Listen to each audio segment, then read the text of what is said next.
என்றும் புதியது, பாடலென்றும் புதியது, பொருள் நிறைந்த பாடலென்றும் புதியது. முருகா உன்னை பாடும் பொருள் நிறைந்த பாடலென்றும் புதியது. முருகா உன்னை பாடும் பொருள் நிறைந்த பாடலென்றும் புதியது.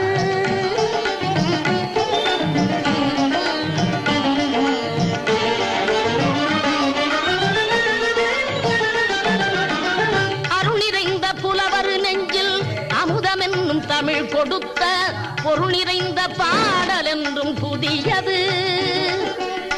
அருள் நிறைந்த புலவர் நெஞ்சில் அமுதம் என்னும் தமிழ் கொடுத்த பொருள் நிறைந்த பாடல் என்றும் புதியது.